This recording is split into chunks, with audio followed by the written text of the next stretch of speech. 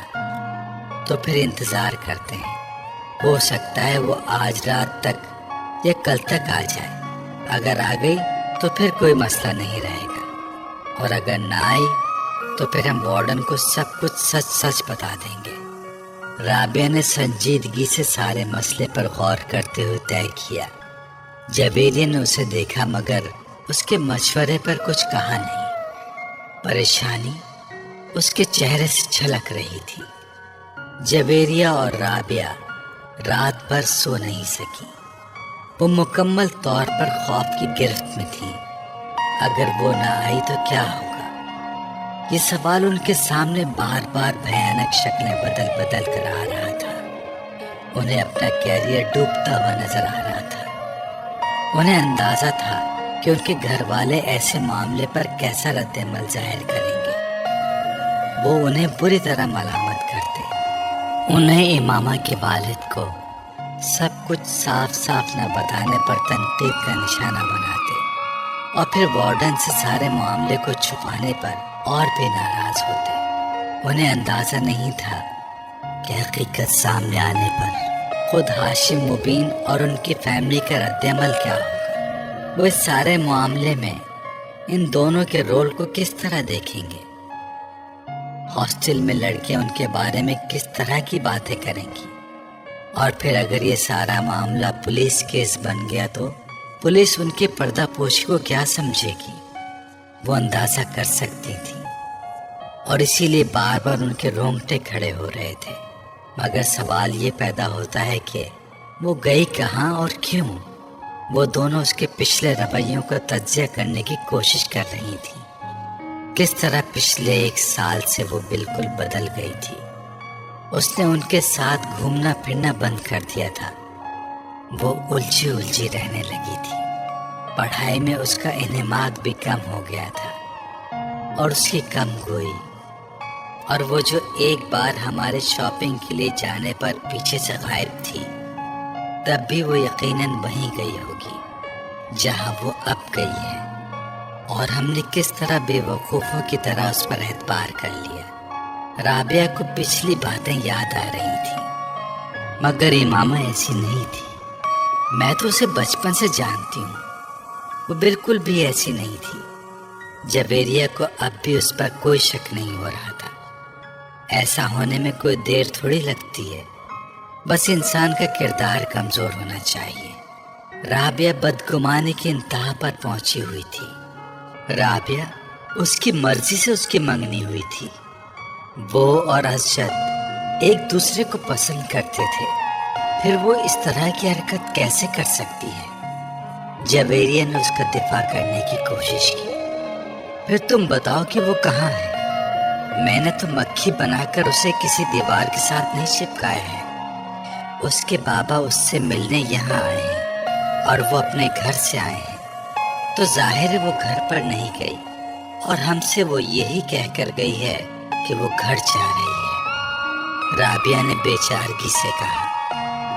ایسا بھی تو ہو سکتا ہے کہ اسے کوئی حادثہ پیش آ گیا ہو سکتا ہے وہ اسی لیے گھر نہ پہنچ سکی ہو۔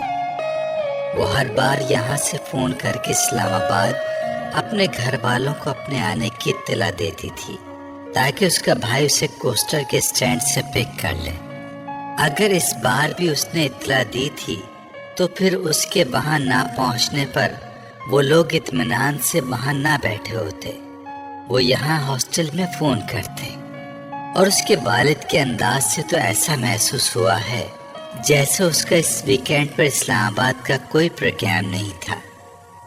رابعہ نے اس کے قیاس کو مکمل طور پر رد کرتے ہوئے کہا، ہاں، وہ کبھی بھی ایک ماہ میں 2 بار اسلام آباد نہیں جاتی تھی، مگر اس بار تو وہ دوسرے ہی ہفتے اسلام آباد جا رہی تھی، اور اس نے وارڈن سے خاص طور پر یہ کہہ کر اجازت لی تھی، کوئی نہ کوئی بات ضرور ہے، کہیں نہ کہیں کچھ نہ کچھ ضرور غلط ہے۔ جویریہ کو پھر خدشات ستانے لگے، اس کے ساتھ ساتھ ہم بھی بری طرح ڈوبیں گے، ہم سے بہت بڑی غلطی ہوئی جو ہم نے سب کچھ اس طرح کور اپ کیا، ہمیں صاف صاف بات کرنی چاہیے تھی اس کے والد سے کہ وہ یہاں نہیں ہے، پھر وہ جو چاہے کرتے، یہ ان کا مسئلہ ہوتا، کم از کم ہم تو اس طرح نہ پھنستے جس طرح پھنس گئے ہیں۔ رابعہ مسلسل بڑبڑا رہی تھی۔ خیر، اب کیا ہو سکتا ہے، صبح تک انتظار کرتے ہیں، اگر وہ کل بھی نہیں آئی تو پھر وارڈن کو سب کچھ بتا دیں گے، جویریہ نے کمرے کے چکر لگاتے ہوئے کہا۔ وہ رات ان دونوں نے اسی طرح باتیں کرتے جاگتے ہوئے گزار لی۔ اگلے دن وہ دونوں کالج نہیں گئیں، اس حالت میں کالج جانے کا کوئی فائدہ بھی نہیں ہوتا۔ امامہ ویکینڈ پر ہفتے کو واپسی پر 9 بجے کے قریب آ جایا کرتی تھی، مگر وہ اس دن نہیں آئی۔ ان کے اعصاب جواب دینے لگے۔ 2:30 بجے کے قریب وہ فک رنگت اور کانپتے ہاتھوں کے ساتھ اپنے کمرے سے وارڈن کے کمرے میں جانے کے لیے نکل آئیں۔ ان کے ذہن میں وہ جملے گردش کر رہے تھے جو انہیں وارڈن سے کہنے تھے۔ وہ وارڈن کے کمرے سے بھی کچھ دور ہی تھی جب انہوں نے امامہ کو بڑے اطمینان کے ساتھ اندر آتے دیکھا۔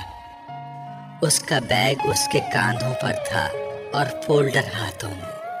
وہ یقیناً سیدھی کالج سے آ رہی تھی۔